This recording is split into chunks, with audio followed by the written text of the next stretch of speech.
Hello guys, कैसे हैं आप लोग। चलिए नया चैप्टर स्टार्ट करते हैं, वर्किंग कैपिटल। ठीक है, तो अभी तक हमने देखो क्या क्या पढ़ा है। हमने पहले बेसिक में पढ़ा था कि financial management is all about 3 decisions. First is investment, second is financing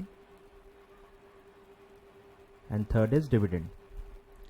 ठीक है, तो हमने पहले फिनेंसिंग के बारे में पढ़ा। फिनेंसिंग में हमने पढ़ा था कॉस्ट ऑफ कैपिटल, तो वो फिनेंसिंग डिसीजन से रिलेटेड था। फिर हमने पढ़ा कैपिटल स्ट्रक्चर, ये भी फिनेंसिंग से रिलेटेड था। ठीक है, तो हमने पहले ये 2 चीज़ें पढ़ी और इससे हमने फिनेंसिंग डिसीजन पढ़ लिया। फिर हमने सेपरेट डिविडेंड डिसीजन पढ़ा, डिविडेंड पॉलिसी। और अब हम स्टार्ट कर रहे हैं इन्वेस्टमेंट डिसीजन से। इन्वेस्टमेंट डिसीजन में भी 2 आते हैं, एक है कैपिटल बजटिंग, एक है कैपिटल बजटिंग जो नॉर्मली फिक्स्ड एसेट्स से रिलेटेड है, और हमारा इन्वेस्टमेंट और एक जगह होता है, दैट इज वर्किंग कैपिटल। तो मैंने आपको फर्स्ट चैप्टर में भी बताया था। तो देखो ये हो गया है, ये हो गया है, ये भी हो गया है। अब हम ये स्टार्ट कर रहे हैं। ठीक है, अब हम ये स्टार्ट कर रहे हैं और इसके बाद हमारा जो नेक्स्ट चैप्टर आएगा that will be chapter number 2, capital budgeting decisions. ठीक है, इन्वेस्टमेंट डिसीजंस। तो ऐसा है, तो ये हमारा ट्रैक चल रहा है। अब हम इन्वेस्टमेंट डिसीजन के बारे में बात कर रहे हैं। तो एक बिजनेस पैसा कहाँ इन्वेस्ट करता है, फिक्स एसेट्स और वर्किंग कैपिटल। वर्किंग कैपिटल क्या होता है, मैंने आपको बताया हुआ है कि करंट एसेट्स में जो आपका इन्वेस्टमेंट है, कि करंट एसेट में पूरा पैसा आपका नहीं लगता, कुछ पैसा क्रेडिट के थ्रू आपको मिलता है, आप शॉर्ट टर्म लोन से लेते हो, कुछ क्रेडिटर्स के थ्रू आपको क्रेडिट मिलता है, कुछ आउटस्टैंडिंग रह जाता है जो आपने अभी तक पे ही नहीं किया, तो वो सब बाहर का पैसा है, बाहर का क्रेडिट है, आपका पैसा नहीं है उसमें, तो वो आप माइनस कर लो। और उसके बाद जो बचता है वो होता है वर्किंग कैपिटल, मतलब करंट एसेट में जो आपके पैसे लगे हुए हैं, जो कि इन्वेस्टमेंट है आपका, वो होता है वर्किंग कैपिटल। ठीक है, तो ये चैप्टर बहुत डिटेल्ड है, बहुत सारी चीज़ें हम इसमें पढ़ेंगे। वर्किंग कैपिटल क्या है, कितना एडिक्वेट वर्किंग कैपिटल होना चाहिए, ऑप्टिमम वर्किंग कैपिटल क्या होता है, फिर उसके जो पूरे कॉन्स्टिट्यूएंट्स हैं, वर्किंग कैपिटल के जो पार्ट्स हैं उसको भी हम डिटेल में पढ़ेंगे। कैश को अलग से पढ़ेंगे, cash management, debtors management, inventory management, बराबर, पेबल्स मैनेजमेंट। तो हम काफ़ी इंडिविजुअल कंपोनेंट्स के बारे में भी काफ़ी सारा पढ़ेंगे। फिर हम कुछ कमिटीज़ का भी पढ़ेंगे कि कितना फिनांस मिलना चाहिए। वर्किंग कैपिटल के लिए भी आप फिनांस लोगे, तो अलग अलग कमिटीज़ ने क्वांटम ऑफ फिनांस बताया कि वर्किंग कैपिटल के लिए कितना फिनांस देना चाहिए। और बहुत सारे इश्यूज क्या हैं वर्किंग कैपिटल में, वो भी हम पढ़ेंगे। बहुत सारे सर्विसेज पढ़ेंगे जो वर्किंग कैपिटल से रिलेटेड होते हैं। तो ये चैप्टर काफ़ी लंबा है, बहुत सारी चीज़ें पढ़ेंगे हम। ठीक है, चलिए स्टार्ट करते हैं। Meaning of working capital, the basic concept. Capital which is required to finance the current asset, बराबर, करंट एसेट को फिनांस करने के लिए जो आपके जेब से पैसे जाते हैं वो होता है वर्किंग कैपिटल। ठीक है, is called as working capital. It is the capital of business which is used to carry out the day to day business operations of the firm. ये मैंने आपको इंट्रोडक्शन में ही बताया था कि वर्किंग कैपिटल का पर्पस क्या है। तो वो होता है कि सपोर्ट करना, डे टू डे एक्टिविटीज को सपोर्ट करना। उससे आप प्रॉफिट नहीं कमाते हो, वर्किंग कैपिटल से प्रॉफिट नहीं कमा सकते हो आप। ठीक है, बट फिर भी वर्किंग कैपिटल में पैसा इन्वेस्ट करना पड़ता है, उसके बिना भी आप बिजनेस कर नहीं सकते हो। तो जैसे मैंने आपको बताया था कि हर बिजनेस को कुछ ना कुछ कैश बैलेंस मेंटेन करना पड़ता है। अब कैश बैलेंस पे आप कुछ कमाते तो हो नहीं, पर रखना पड़ता है। नहीं रखोगे तो क्या होगा, पेमेंट्स कैसे होगा। इतने सारे जो आपको एक्सपेंसेस के पेमेंट्स करने हैं, इन्वेस्टमेंट्स करने हैं, उनके लिए आपको कैश चाहिए, बैंक बैलेंस चाहिए। इन्वेंट्री नहीं रखोगे तो बेचोगे क्या, तो कुछ ना कुछ इन्वेंट्री का भी बैलेंस मेंटेन करना पड़ता है। क्रेडिट पे सेल करते हो आप, क्रेडिट पे सेल करते हो तो आपके डेटर्स तो आएंगे ही आएंगे, और काफ़ी बिजनेस तो पूरा का पूरा क्रेडिट पे ही होता है, तो उनके डेटर्स बहुत ज़्यादा होता है। अगर आप क्रेडिट नहीं दोगे तो आपका बिजनेस काफ़ी लिमिटेड हो जाएगा, लिमिट हो जाती है। लोग उन्हीं को प्रेफरेंस देंगे जो क्रेडिट देते हैं। ठीक है, तो ऐसे हर वर्किंग कैपिटल का जो एलिमेंट होता है, करंट एसेट का हर जो एलिमेंट होता है वो ज़रूरी होता है, उसके बिना आप बिजनेस स्मूथली कंडक्ट नहीं कर सकते हो। तो इनहेरेंट पार्ट होता है वो बिजनेस का, डे टू डे ऑपरेशंस को स्मूथली कंडक्ट करने के लिए आपको करंट एसेट्स मेंटेन करने पड़ते हैं एक लेवल पे। ठीक है, फिर है वर्किंग कैपिटल में भी defined as all the short term assets used in the daily operation. ठीक है, शॉर्ट टर्म क्योंकि फिक्स एसेट का मतलब क्या है, लॉन्ग टर्म। सीधे सीधे फिक्स एसेट का मतलब क्या है, लॉन्ग टर्म। तो इसको इसलिए हम डायरेक्ट क्या बोलेंगे, शॉर्ट टर्म।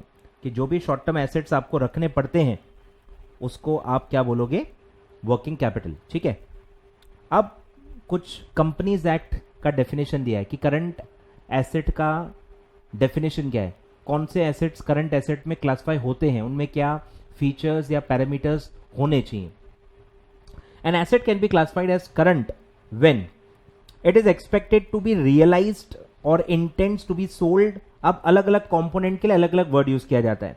रियलाइज का मतलब होता है डेटर्स के लिए यूज किया गया है कि डेटर्स को आप क्या करते हो, रियलाइज करते हो। डेटर्स का पैसा मिलता है आपको, पहले आप सेल करते हो क्रेडिट में, फिर वो डेटर्स में कन्वर्ट होगा और डेटर्स क्रेडिट पीरियड के अंदर जितना आपने क्रेडिट पीरियड उसको दिया होगा उसके अंदर वो पैसे दे देता है, तो डेटर्स रियलाइज होते हैं।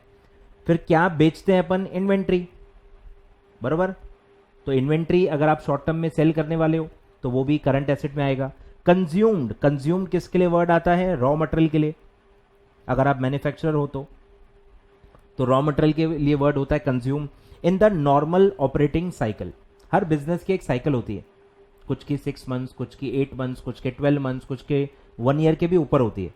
तो नॉर्मल ऑपरेटिंग साइकिल जो भी आपका होता है, एक पूरा जो साइकिल आप कंप्लीट करते हो, पैसे लगाने से लेके पैसे आपको वापस मिलने तक, वो होता है आपका ऑपरेटिंग साइकिल। तो बिजनेस टू बिजनेस डिफर करेगा।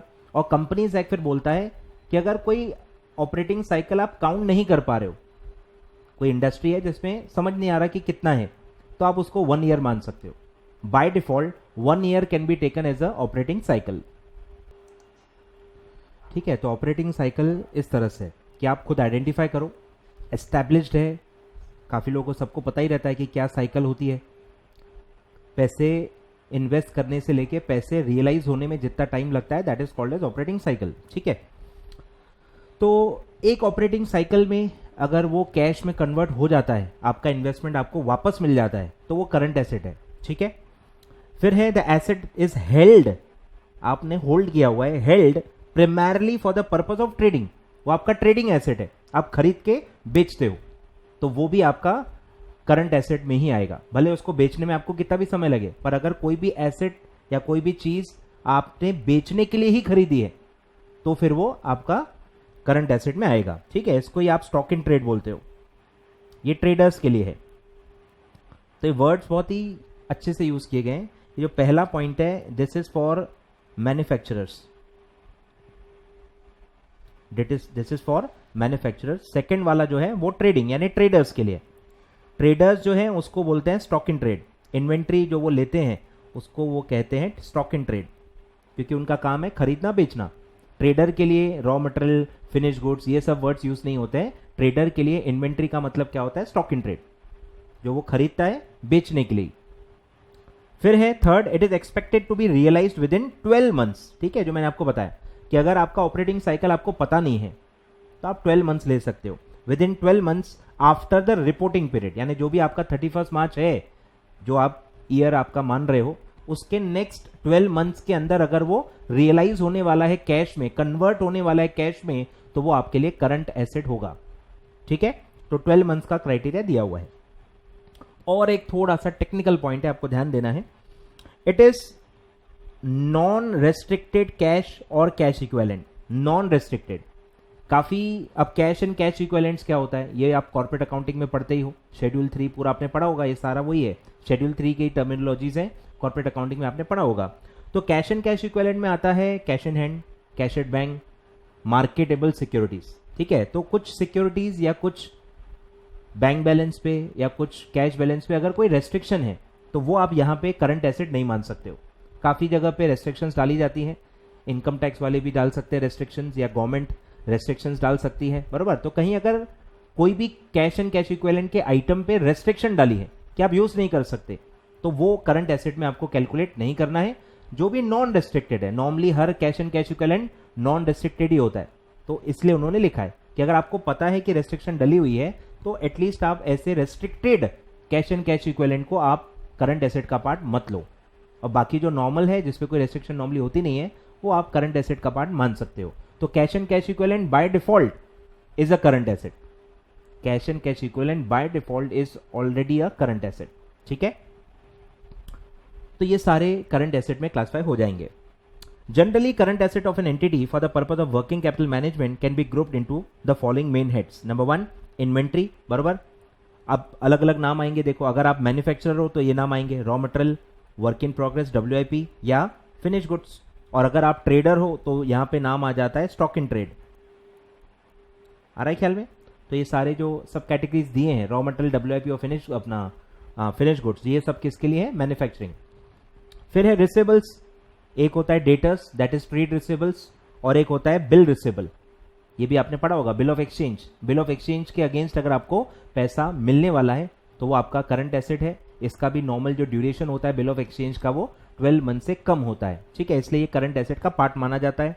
फिर है ऊपर जो अपन ने पढ़ा cash and cash equivalents, by default current asset का पार्ट है। Short term marketable security, cash in hand भी आता है, कैश एट बैंक भी आता है, और थर्ड आइटम होता है short term marketable security. Marketable securities क्या होता है?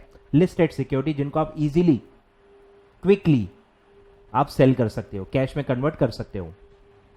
और फोर्थ है प्रीपेड एक्सपेंसेस, ठीक है, ये भी आपको पता होगा कि कुछ एक्सपेंसेस आप प्रीपे कर देते हो, रेंट, इंश्योरेंस, ये सब आप प्रीपे कर लेते हो, तो ये they are also a part of current assets. तो ये 4 में आप क्लासिफाई करते हो, तो ये पूरा एक एलिमेंट हो गया करंट एसेट्स। आगे बढ़ते हैं, चलिए करंट लाइबिलिटी पढ़ते हैं। Liability is classified as current when number 1 it is expected to be settled, बराबर। लाइबिलिटीज क्या होती है? सेटल्ड, जैसे क्रेडिटर्स, एक्सपेंसेस, बराबर, in the normal operating cycle of the entity, बराबर। तो अगर नॉर्मल साइकिल में कोई भी लाइबिलिटी आपको पे करनी होती है, सेटल करना ही पड़ता है, उतना ही समय आपको दिया गया है सामने वाले ने, तो फिर वो करंट लाइबिलिटी में आएगा। फिर है liabilities held primarily for the purpose of trading, मतलब लोन लेना देना आपका रोज का काम है, या फिर जो ट्रेडिंग आप कर रहे हो उससे रिलेटेड वो लाइबिलिटी है, जैसे कि क्रेडिटर्स, बराबर, तो क्रेडिटर्स भी इसमें आ सकता है। तो ऐसे दो इसके मतलब निकल सकते हैं। तो लोन लेना देना रोज का काम है, शॉर्ट टर्म लोन्स आप लेते हो, फिर आप देते हो लोन्स, तो वो इसमें आ सकता है। फिर it is expected to be settled within 12 months, तो अगर आप नॉर्मल ऑपरेटिंग साइकिल निकाल नहीं पा रहे हो तो आपके लिए क्या क्राइटेरिया दिया गया है?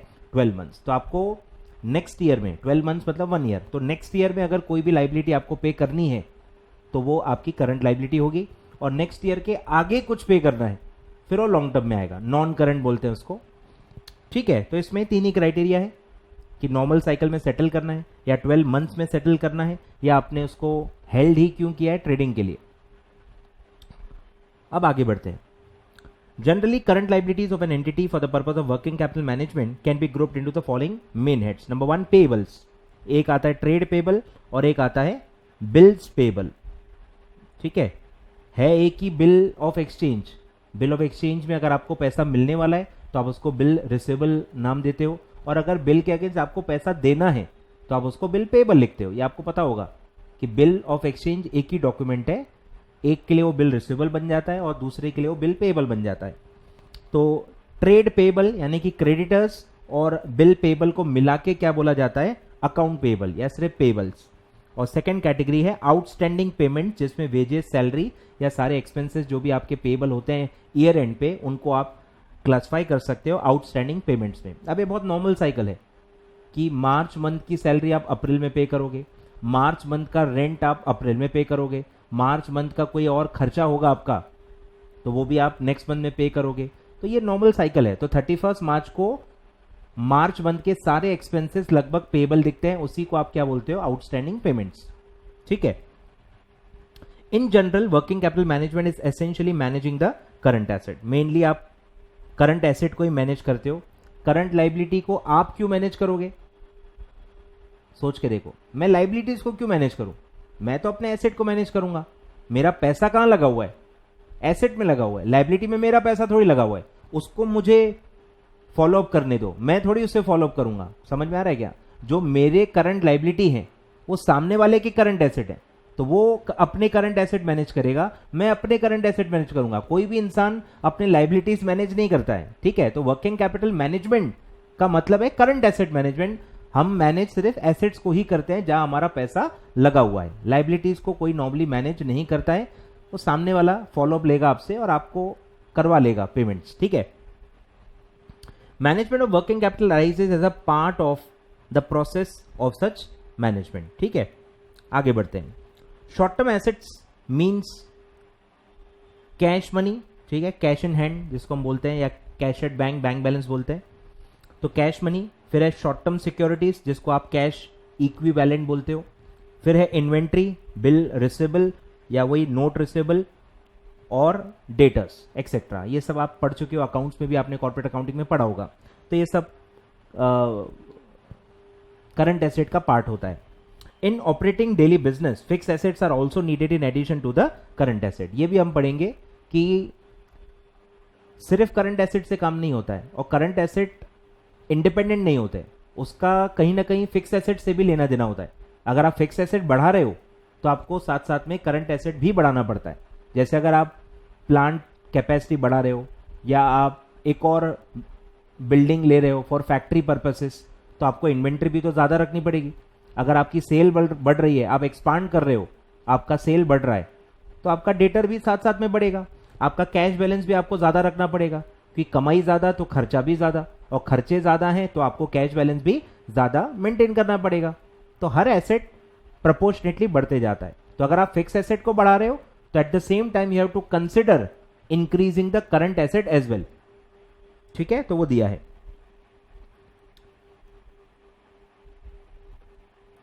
Though some fix assets helps on the daily operation of a firm, these can't be termed as working capital. बराबर, फिक्स एसेट भले डे टू डे ऑपरेशंस में काम आते हैं, लेकिन उसको आप करंट एसेट में नहीं बोल सकते हो, क्योंकि एक साल के अंदर वो कैश में रियलाइज नहीं होते हैं, उनका जो लाइफ होता है वो एक साल से ज्यादा होता है, ठीक है। Though some fix asset help on the daily operation of a firm, these can't be termed as working capital because these can't be converted into cash in the current accounting period, ठीक है। एक साल में ये normally convert नहीं होते, इनका life जो होता है, life of fix assets is more than 1 year या 1 ऑपरेटिंग साइकिल, जो भी बोलो, 1 ईयर और मोर देन 1 ऑपरेटिंग साइकिल।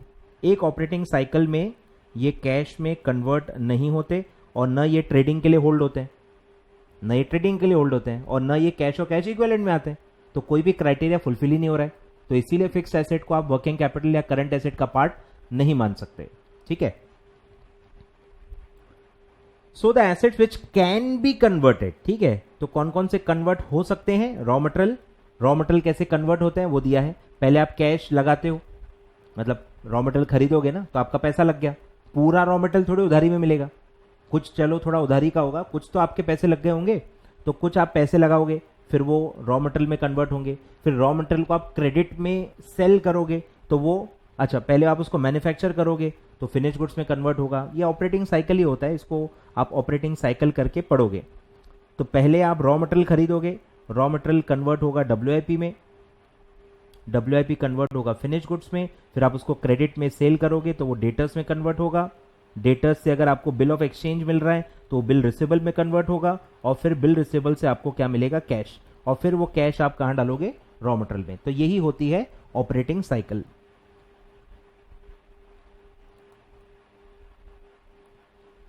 ठीक है, कैश से रॉ मटेरियल, रॉ मटेरियल से WIP से फिनिश गुड से डेटा से बिल रिसीवेबल, और बिल रिसीवेबल से कैश। ये होता है पूरा ऑपरेटिंग साइकिल। आगे बढ़ते हैं, तो वो दिया है cash, raw material, finish goods, bill receivable, cash, and helps in operating daily business of the firm, it is called as working capital. Working capital also known as, अब ये सब फिल इन द ब्लैंक्स के लिए आप underline करो। Other name क्या क्या है? ट्रेडिंग कैपिटल, क्योंकि रोटेट होता है, ट्रेडिंग होता है, फिर रोटेट होता है इसलिए सर्कुलेटिंग कैपिटल भी बोलते हैं।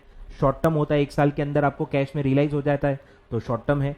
शॉर्ट और करंट एसेट मैनेजमेंट, तो ये सब इसके अदर नेम्स हैं। ठीक है, trading capital, circulating capital, short term capital और करंट एसेट मैनेजमेंट, जो भी नाम दो। ठीक है, ये सब अदर नेम्स हैं।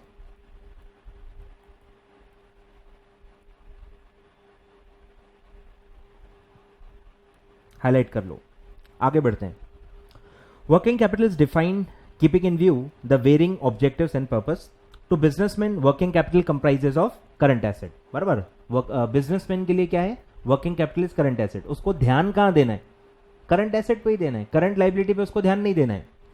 फिर है whereas for the accountant, creditor and analyst, यानी जो बाहर के लोग हैं उनके लिए वर्किंग कैपिटल का मतलब होता है जो उसका फॉर्मूला है, difference of current asset and current liability. ये आप पढ़ चुके हो, working capital is equal to current asset minus current liability. तो ये एनालिस्ट के लिए होता है। बिजनेसमैन के लिए क्या है, सिर्फ करंट एसेट, उसको मैनेजमेंट के एंगल से देखना है, उसको इन्वेस्टमेंट के एंगल से देखना है। तो बिजनेसमैन का जो पैसा है वो सिर्फ करंट एसेट में ही लगता है, करंट लाइबिलिटी में उसका पैसा नहीं लगता है, उसको मैनेज करने की भी जरूरत होती नहीं है, इसलिए वो इग्नोर करता है। लेकिन जो बाहर के लोग हैं, जब वो चीजों को एनालाइज करेंगे, लिक्विडिटी को एनालाइज करेंगे, आपकी स्ट्रेंथ को एनालाइज करेंगे, तब वो वर्किंग कैपिटल को देखते हैं, यानी current asset minus current liabilities को वो देखते हैं और उसका एनालिसिस करते हैं।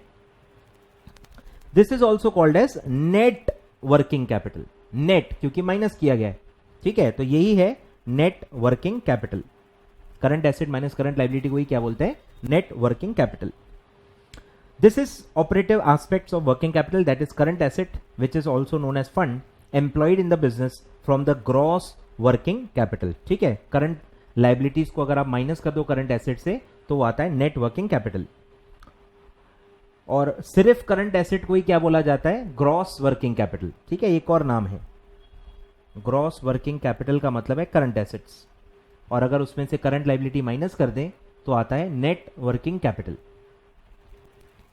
Current asset comprise, same repeat हो रहा है, cash, receivables, inventories, marketable securities held as short term investment and other near cash and cash equivalent to cash. तो ये सब करंट एसेट की लिस्ट है, करंट एसेट की लिस्ट है, लिख लो, या आप अकाउंट्स में तो बहुत बार पढ़ चुके होंगे। तो करंट एसेट में क्या आता है, कैश एंड कैश इक्विवेलेंट्स, फिर आएगा इन्वेंट्री, उसके अंदर भी अगर आप मैन्युफैक्चरर हो तो raw material, WIP finish goods, फिर है रिसीवेबल्स, डेटर्स और बिल रिसीवेबल आता है इसमें, डेटर प्लस बिल रिसीवेबल, फिर आएगा प्रीपेड एक्सपेंस, ठीक है। ये सब आता है, आपको पता है। आगे बढ़ते हैं।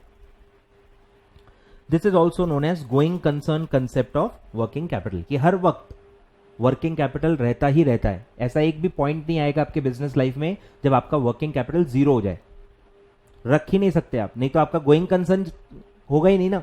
अगर एक बिजनेस गोइंग कंसर्न है, लॉन्ग टर्म है, तो फिर आप क्यों वर्किंग कैपिटल नहीं रखोगे, आपका बिजनेस बंद करने का इरादा ही नहीं है, आपको लॉन्ग टर्म बिजनेस चलाना है, तो हर वक्त आपको वर्किंग कैपिटल यानी कि करंट एसेट मेंटेन करने पड़ते हैं, ठीक है। आगे बढ़ते हैं। तो ये पूरा इंट्रोडक्शन था, ठीक है, इंट्रोडक्शन था।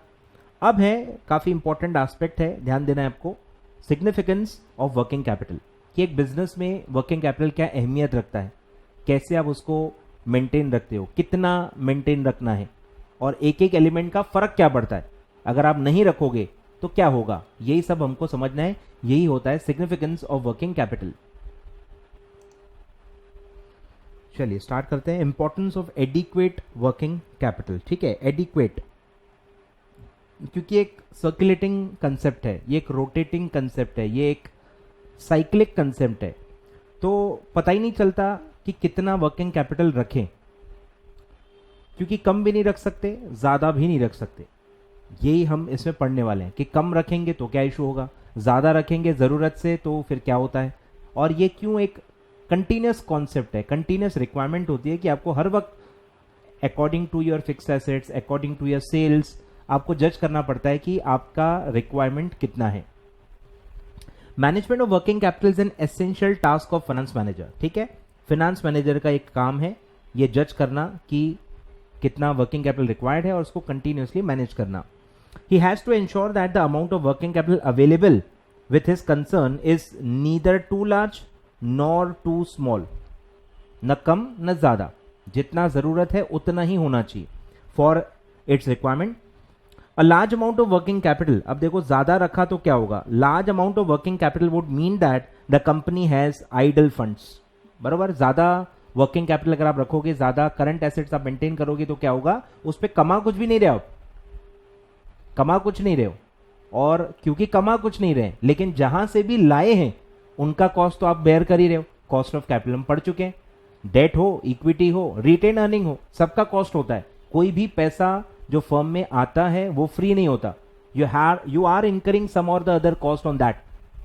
भले वो डिबेटेबल है कि कॉस्ट कैसे कैलकुलेट होता है, अरे पर ये एस्टैब्लिश्ड फैक्ट है कि एक भी फंड फ्री ऑफ कॉस्ट नहीं होता है। यू आर बेयरिंग सम और the other cost in all the sources of funds. और अब जब आप वर्किंग कैपिटल में वो पैसा लगा रहे हो, आप वर्चुअली कुछ भी नहीं कमा रहे हो, कुछ भी नहीं कमाते हो आप। तो इसीलिए बहुत ज्यादा भी नहीं रखना है, नहीं तो आप आइडल फंड्स रख रहे हो ऐसा माना जाएगा। ठीक है, तो आइडल फंड्स आप नहीं रख सकते। ठीक है, क्योंकि आप कॉस्ट बेयर कर रहे हो, उतना आपको फिर लॉस होगा। Since funds have a cost, ठीक है, हम पढ़ चुके हैं पूरा chapter. Funds have a cost, the company has to pay huge amount as interest on such funds. If the firm has inadequate working capital, ठीक है, ज्यादा रखा तो क्या प्रॉब्लम है कि आप इंटरेस्ट का लॉस होगा आपका। एक जगह आप इंटरेस्ट भर रहे हो पर उतना आपका रिकवर हो नहीं रहा। ठीक है, तो अगर एक्सेस वर्किंग कैपिटल रहा तो क्या होगा, फंड्स आइडल रह जाएंगे, आइडल फंड्स, और उसमें क्या होगा, लॉस ऑफ इंटरेस्ट। और अगर डेफिसिट है, अगर आपने कम वर्किंग कैपिटल रखा तो भी प्रॉब्लम होगी। क्या प्रॉब्लम होगी, सपोज आपके पास कैश है ही नहीं, जब पैसा लोग मांगने आएंगे तो आप क्या बोलोगे, बाद में आना, अगले हफ्ते आना, बाद में देता हूँ, फ़ोन करता हूँ आपको, तो आप उसको वापस भेज दोगे। और एक बार किसी को वापस भेजा आपने तो आपका नाम पूरा खराब हो जाएगा, क्रेडिट गुडविल आपका खतरे में हो जाएगा और कोई आपसे डील नहीं करेगा, कोई आपको क्रेडिट देगा ही नहीं। तो कैश और बैंक मेंटेन करना ज़रूरी है। इन्वेंट्री अगर आपने कम मेंटेन की तो लोग वापस चले जाएंगे, कस्टमर्स चले जाएंगे, आपके लिए वेट थोड़ी करेंगे, वो कहीं और से लेके अपनी नीड फुलफिल कर लेंगे। फिर अगर आप उधारी दोगे नहीं डेटर्स को तो वो कहीं और से लेंगे, जो सबसे ज़्यादा क्रेडिट देगा डेटर्स वहीं जाएंगे, कस्टमर आपके वहीं जाएंगे। तो हर करंट एसेट में अगर आपने इनएडिक्वेट वर्किंग कैपिटल रखा है तो आपका नुकसान ही होगा, लॉस होगा। ठीक है, तो वो दिया है कि अगर आपने इनएडिक्वेट वर्किंग कैपिटल रखा, such firm runs the risk of insolvency, क्योंकि आप टाइम पे अपने लाइबिलिटीज पे नहीं कर पाओगे और लगातार अगर आप डिफॉल्ट करते हो तो आप सीधे इंसॉल्वेंट ही हो जाते हो। ठीक है, risk of insolvency. Paucity of working capital may lead to a situation where the firm may not be able to meet its liability। तो आप लाइबिलिटी पे ही नहीं कर पाओगे, और लाइबिलिटी जो नहीं पे कर पाता है उसको इंसॉल्वेंट ही बोलते हैं। ठीक है, आगे बढ़ते हैं।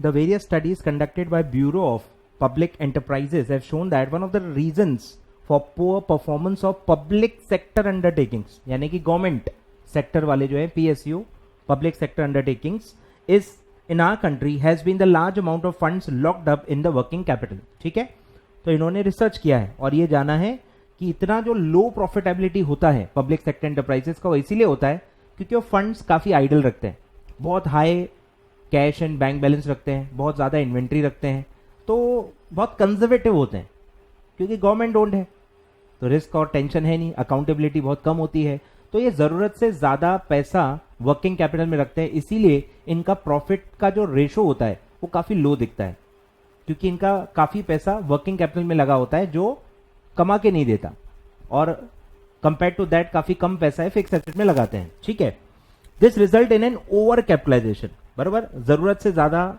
आप पैसा नहीं रख सकते।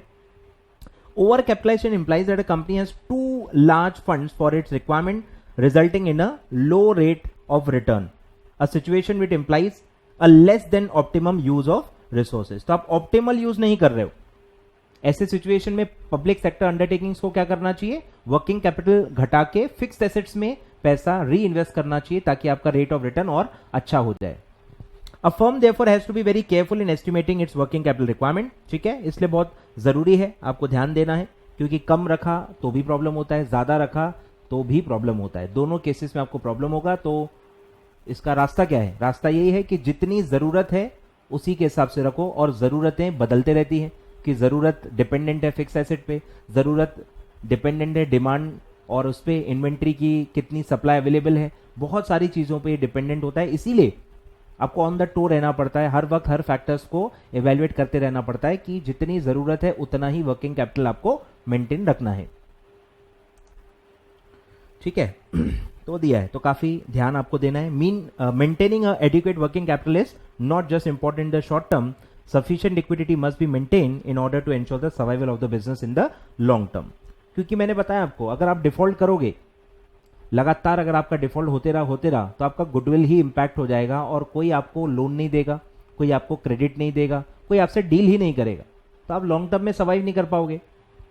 When businesses make investment decision, they must not only consider the financial outlay involved in acquiring the new machine or a new building, यानी फिक्स एसेट में जो पैसा आप लगाते हो वो तो आपको ध्यान देना ही देना होता है, but because of fixed assets current asset का भी रिक्वायरमेंट बढ़ते जाता है, क्योंकि एसेट बढ़ाओगे तो उसको मेंटेन करना पड़ेगा, एक और खर्चा आपका बढ़ जाएगा, रिपेयर्स एंड मेंटेनेंस, इंश्योरेंस, ये वो बहुत सारे खर्चे एसेट बेस्ड होते हैं। फिर एसेट बढ़ाओगे तो आपका बिजनेस भी ग्रो होगा, सेल ग्रो हो जाएगा, अरे सेल ग्रो होगा तो आपका डेटर्स भी बढ़ जाएगा, ऊपर से आपको इन्वेंट्री भी ज्यादा रखना पड़ेगा, सेल ज्यादा तो परचेज भी ज्यादा, एक्सपेंसेस भी ज्यादा, तो कैश एंड बैंक बैलेंस भी मेंटेन करना पड़ेगा। तो is that cycle, fix asset से सेल बढ़ेगी, सेल और इन सब से फिर आपका वर्किंग कैपिटल रिक्वायरमेंट भी बढ़ते जाता है। ठीक है, तो जब भी आप एक कैपिटल इन्वेस्टमेंट कर रहे हो, आप कैपिटल बजटिंग डिसीजन ले रहे हो, उसमें आपको वर्किंग कैपिटल का भी रिक्वायरमेंट जोड़ना चाहिए, यही समझदारी की बात है। अगर आप सिर्फ फिक्स एसेट का आउटले देखोगे, वर्किंग कैपिटल पे ध्यान ही नहीं दोगे, तो क्या होगा, वर्किंग कैपिटल बढ़ाओगे ही नहीं, फिर वो इनएडिक्वेट रहेगा, फिर आप डिफॉल्ट करते रहोगे, इन्वेंट्री कम मेंटेन करोगे, कस्टमर चले जाएंगे। आ रहा है समझ में? तो ये इंपैक्ट होगा। तो ये रिकमेंड कर रहे हैं कि जब भी आप एक फिक्स एसेट का डिसीजन लेते हो, उसके वजह से जो इंपैक्ट वर्किंग कैपिटल पे होता है वो भी आपको उसी डिसीजन के वक्त ही कंसिडर करना चाहिए। But must also take into account the additional current asset. अभी भी आपके पास करंट एसेट तो होंगे ही ना, ऐसा थोड़ी कि करंट एसेट जीरो है, बट वो एडिशनल कितना रिक्वायरमेंट बढ़ेगा because of the fixed asset which we are purchasing, वो भी आपको ध्यान देना चाहिए। That are usually required with any expansion of activity. ठीक है, तो ये वो रिकमेंड बोल रहे हैं कि ये काफी इंपॉर्टेंट है कि आपको एडिशनल करंट एसेट्स पे भी ध्यान देना चाहिए और उसके भी इन्वेस्टमेंट पे ध्यान देना है। For example, increased production leads to holding of additional stock. बराबर, अभी मैंने आपको बताया सेल बढ़ेगा तो प्रोडक्शन बढ़ेगा, प्रोडक्शन बढ़ाना है तो रॉ मटेरियल भी तो बढ़ाना पड़ेगा, WIP भी बढ़ेगा, फिनिश गुड्स भी बढ़ेगा, हर चीज में आपका पैसा ज्यादा लगेगा। Of raw material and WIP, an increased sale usually means that the level of debtors will increase. Credit sale भी तो बढ़ेगा ना, बराबर, तो डेटर्स भी बढ़ेगा। A general increase in the firm's scale of operations tend to imply a need for greater levels of working capital। तो जैसे जैसे आप एक्सपांड करते हो, एसेट ज्यादा लेते हो, सेल बढ़ाते हो, वर्किंग कैपिटल का भी रिक्वायरमेंट साइड बाय साइड बढ़ते जाता है। A question then arises, what is the optimum amount of working capital for a firm? तो ऑप्टिमम क्या है, कितना रखें, ये कैसे पता चले, यही सवाल का जवाब हम आगे ढूंढेंगे। We can say that a firm should neither have too high an amount of working capital nor should the same be too low। ये तो अभी हमने ऊपर डिस्कस कर लिया, जो मैंने आपको लिखवा के भी दिया कि ज्यादा भी नहीं कम भी नहीं, ये तो हमको समझ में आ गया। जरूरत से ज्यादा रखोगे तो भी नुकसान होता है, जरूरत से कम रखोगे तो भी नुकसान ही होता है। तो आपको जितनी जरूरत है उतना ही रखना है, तो जरूरत को स्टडी करते रहना बहुत ज्यादा इंपॉर्टेंट है। It is the job of finance manager to estimate the requirements of working capital carefully and determine the optimum level of investment in the working capital. तो पूरी जिम्मेदारी किसकी है, फाइनेंस मैनेजर की। ठीक है, आगे बढ़ते हैं। अब एक और टॉपिक पढ़ते हैं, ऑप्टिमम वर्किंग कैपिटल। जो अभी हमने पढ़ा कि ऑप्टिमम क्या है, ये कैसे पता करेंगे, तो ये ऑप्टिमम के कुछ इंडिकेटर्स दिए कि कैसे पता करोगे कि ऑप्टिमम है या नहीं है। ठीक है, स्टार्ट करते हैं। If a company's current asset do not exceed, if the company's current asset do not exceed its current liability, then it may run into trouble with the creditors that want their money quickly. अब मुझे बताओ, अगर आप working capital निकालोगे और current asset minus current liability करोगे तो working capital क्या आएगा, नेगेटिव। क्यों आएगा नेगेटिव, क्योंकि आप बोल रहे हो current assets are less than current liability.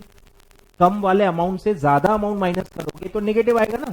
Negative working capital मतलब आपके पैसे लगे नहीं हुए, बाहर वालों के पैसे लगे हुए, तो जब भी वो मांगेंगे आप दोगे कहां से, फिक्स एसेट बेच के दोगे क्या? तो आपका डिफॉल्ट होने का चांस बहुत ज्यादा है। कभी भी कोई भी अर्जेंटली पैसे मांगने आ गया तो आप नहीं दे पाओगे।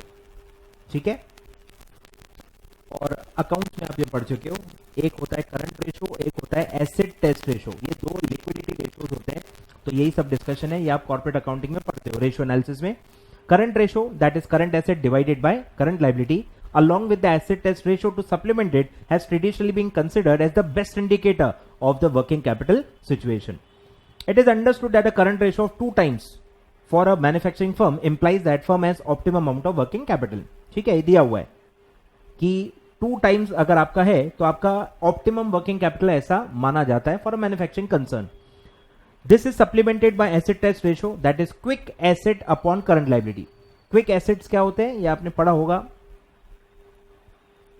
क्विक एसेट्स का मतलब होता है current assets minus stock. Stock को क्विक एसेट नहीं माना गया है कि स्टॉक को बहुत टाइम लगता है. स्टॉक को आप पहले फिनिश गुड्स में कन्वर्ट करोगे, फिर उसको आप क्रेडिट पे सेल करोगे, फिर बिल रिसीवेबल में कन्वर्ट होगा, फिर उससे कैश मिलेगा. तो क्विकली वो कन्वर्ट नहीं हो सकता. क्रेडिट सेल अज्यूम किया जा रहा है, कैश सेल हो तो स्टॉक डायरेक्ट कैश में भी कन्वर्ट हो जाता है, बट टिपिकल अजम्पशन लिया गया है कि क्रेडिट सेल ज्यादा होते हैं. तो क्रेडिट सेल के मामले में अगर देखा जाए तो stock will take more time to get converted into cash. तो इसलिए उसको लिक्विड नहीं माना गया इन जनरल.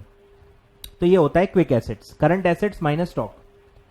तो वो दिया है which should be at least one time होना चाहिए. मतलब at least quick assets should be equal to और मोर देन और इक्वल टू, ग्रेटर देन और इक्वल टू करंट लायबिलिटी. तब आपका रेशो आता है 1 या मोर देन 1. ठीक है, तो ये उन्होंने बोला है कि quick asset at least current liability जितने तो होने चाहिए, उससे ज्यादा रहे तो अच्छा है. तो जब ये एग्जैक्टली दोनों इक्वल होंगे तो रेशो 1 आएगा. ठीक है, तो करंट रेशो 2 टाइम्स होना चाहिए, यानी current asset should be 2 times of current liabilities and quick asset should be at least equal to current liability. ठीक है, तो ये कंफर्टेबल है ऐसा माना जाएगा. ठीक है, तो करंट रेशो 2, क्विक रेशो 1, ये इंडिकेटर्स हैं for adequate working capital. Thus, it is considered that there is a comfortable liquidity position if the liquid current assets मतलब वही quick assets are equal to the current liability. Equal भी है अगर quick assets तो भी चलता है, तो भी कंफर्टेबल पोजीशन है. डिफॉल्ट होने के चांसेस काफी कम माने जाते हैं.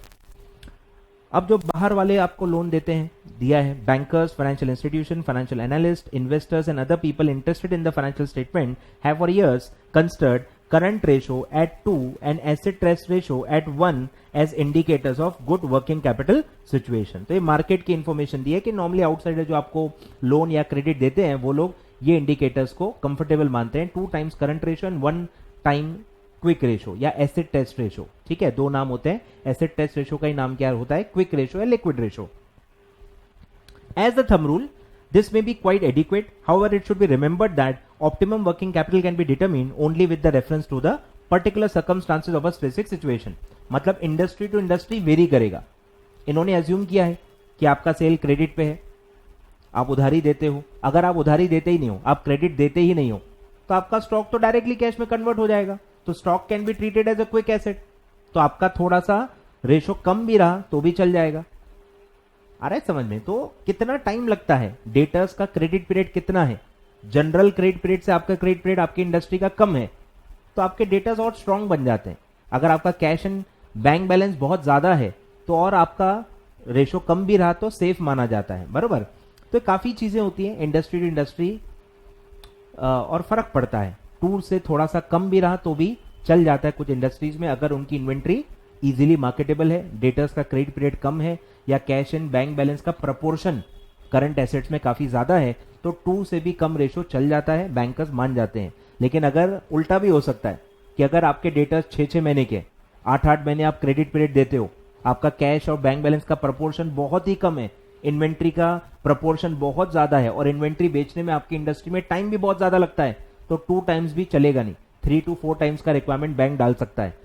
तो ये जनरलाइज किया गया है. एक जनरल नॉर्मल इंडस्ट्री में 2 टाइम्स चलता है, but you have to see it for your industry as well कि मेरे इंडस्ट्री में क्या फैक्टर्स हैं, स्टॉक कितना इजीली कन्वर्टेबल है, डेटर्स का क्रेडिट पीरियड कैसा होता है, कैश एंड बैंक बैलेंस का proportion as a current asset कितना है.